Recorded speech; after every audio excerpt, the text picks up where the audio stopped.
Halo semuanya, siapa nih yang lagi nungguin konten Filbert kali ini? Yaitu Ask Me Anything. Gak perlu lama-lama deh, intinya kalau kalian mau tanya seputar saham, bisa langsung ditulis di kolom komentar di bawah ya. Oke, ini pertanyaannya. Halo Ko, izin nanya, lebih penting mana ya antara GCG atau kinerja dan prospek perusahaan? Kan saya baru dengar ada info kuota haji untuk Indonesia bakal ditambah. Plus GIAA-nya juga akan merger. Harusnya ke depan prospek bagus dong buat GIAA. Tapi ya kita tahulah GCG-nya agak-agak gimana gitu.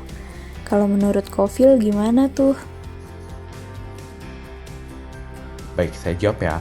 Ini pertanyaan ada beberapa, jadi kita jawab satu persatu. Yang pertama, lebih penting mana antara GCG atau kinerja dan prospek perusahaan? Jawabannya saya simple. Kalau kamu punya anak, lebih pilih mana? Anaknya sopan atau pinter? Kalau kamu bilang, oh sopan atau pinter, saya langsung jawab balik. Kenapa nggak dua-duanya? Kenapa harus memilih? Sama seperti di saham, di Bursa Efek Indonesia ada 800 lebih perusahaan. Nah, kita di Porto paling hold berapa sih? 5 saham kan? Itu namanya apa? Concentrated portfolio. Dalami bisnisnya, lalu pilih bisnis yang benar Anda pahami dan Anda suka. Jadi bukan asal orang pilih kayak 30 saham gitu di Porto ya. Kita kan bukan supermarket, tapi investor. Nah, kalau lebih penting mana? Jawabannya simple, dua-duanya. Carilah company yang Anda suka, yang kinerjanya bagus, prospeknya bagus, GCG-nya nggak aneh-aneh. Gitu. Oke, sekarang untuk yang pertanyaan keduanya ya. Dan yang tadi jawabannya masuk akal kan? Nah, pertanyaan kedua adalah kuota haji untuk Indonesia bakal ditambah. Saya langsung counter seperti ini. Memangnya kuota haji nambahnya seberapa signifikan sih? Di sini teman-teman, kita harus bisa bedakan news dengan noise. News itu kalau misalkan yang emang oke lah ini relevan infonya, berpengaruh material terhadap kinerja perusahaan. Namun kalau yang nggak berpengaruh itu namanya noise. Nah, saya bacakan ya.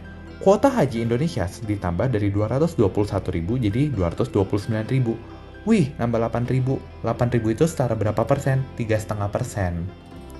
Oke, 229.000 ini gede atau kecil sih? Kita compare lah sama 2019 yang before COVID. Ceng nih dong. Before COVID angka 231.000. Sekarang 221, oh dinaikin jadi 229. Nah, dari sini harusnya teman-teman sudah bisa bedakan, ini news yang perlu kita pedulikan atau seperti yang saya sering bilang, better ignore. Kenapa? Nggak ngaruh juga, cuma nambah 3,5%, toh dibanding pre-COVID masih gedean pre-COVID. Oke, jadi news haji udah terjawab ya.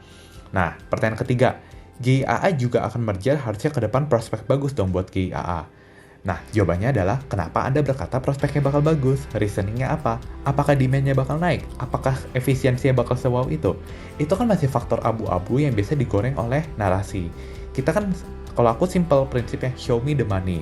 Kalau kamu udah show me the money, baru saya akan percaya. Saya nggak suka orang yang suka ngomong, oh bakal A, B, C, D, tapi ngomong doang, omdo. Ya, saya juga yakin Anda juga nggak suka. Anda pasti sukanya orang yang beneran ngomong A dan ada action, or even better tanpa ngomong tapi show action.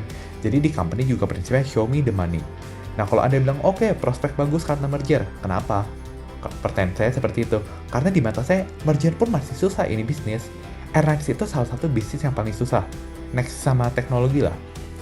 Oke, dan yang terakhir nih mungkin saya untuk, ini sebenarnya bukan pertanyaan tapi saya bilangin aja lah. GIAA apakah jadi merger? Kalau kita lihat news terbarunya merger apa? Pelita Air dan Citylink. GIAA-nya nggak ada loh tiba-tiba.